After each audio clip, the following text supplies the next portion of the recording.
Hi guys, today I'm going to show you my long-lasting, shine-free foundation routine, and these products I've been using together for the past month or two, and it's really been working for me so well. Typically in the summer I just like to go for a powder foundation during the day, just on a day-to-day basis. I also have another video showing that like everyday routine as well. But when I'm going out at night, when I'm going to a special event, or when I'm filming a video or something like that, I do still wear my my liquid or cream foundations. And the one I'm featuring in this video is the Revlon Colorstay Whipped Cream Foundation. I think this is amazing, especially in the heat of the summer, because it does give you really good coverage, but it doesn't feel like heavy or cakey, and it doesn't look super makeup-y when you step out into the heat. It doesn't immediately look shiny and like a mask. I've also been using some products from the Shine Control line from Neutrogena, and I'm going to show you how I use everything together. But I think the awesome thing about everything I'm showing you in this video is that you could use it all together, or you could just pick bits and pieces and work it into your own foundation routine, and I think it'll still have a really nice, lasting, shine-free effect. So, enough jabber. I'm going to get right into my foundation routine. I hope you enjoy it. So the first thing I'm going to do before I apply my foundation is apply my Neutrogena Shine Control Primer. So I usually take about that much and just blend it in with my fingers. And the weird thing about this primer is that it actually feels kind of grainy when you apply it. It almost feels like a very, very light, almost like an exfoliator that would barely do anything, that would barely exfoliate at all. I think it's probably just whatever the active ingredient in the primer is, probably the rice protein complex, I'm guessing. But the good thing is that once you start blending it in, the little grainy feeling does go away. Okay, so now moving on to my foundation, I'm going to be using my Revlon Colorstay Whipped Cream Foundation in Natural Beige.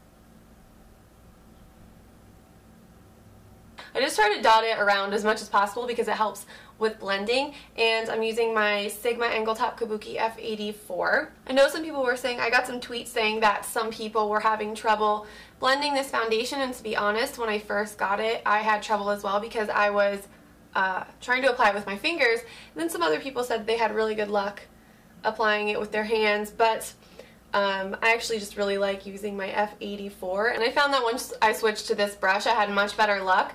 But I think the trick with this one is to really kind of stipple it in and blend around a large area and try to get it distributed as much as possible before you start swirling and buffing. And that's another reason why I was kind of dotting it all over my face to begin with. It's a lot easier to blend when you distribute it all around your face to begin with, as opposed to trying to blend a large amount from one spot all the way out to the outer edges of your face.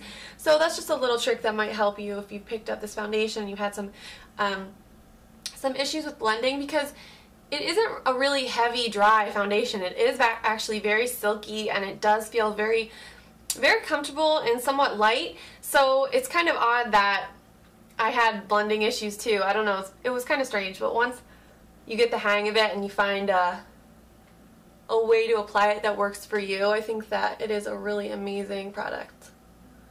Okay, so now hopefully you can see how my face, the color of my face matches the rest of my body a little bit better. I don't tan my face in the sun anyway, so a lot of times it is much lighter, and I try to pick a shade of foundation that's going to match everything up and even it out.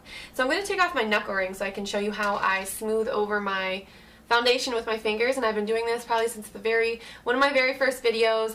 I take the flat side of my finger and I just smooth over any areas that have more noticeable pores, and it really just helps camouflage them, and it kind of makes your skin look more like porcelain. And then I'm going to apply some of my Kat Von D Tattoo Concealer. My shade is Sand, and I just tap it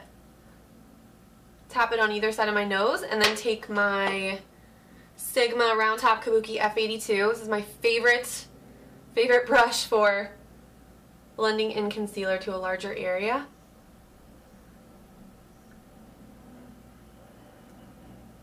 And then I just dab it. Okay, and then I'm going to set my foundation and my concealer using my e.l.f. large kabuki brush. And I'm just using that to apply my NARS pressed powder in Beige.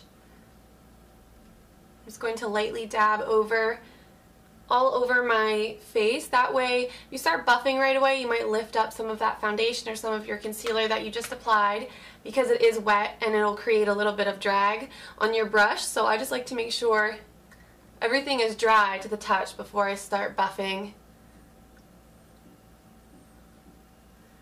And even then, I just kind of lightly swirl it. And then for my under eye concealer, first I'm going to use my Maybelline Instant Age Rewind Dark Circles Eraser, and this is actually the brightening one.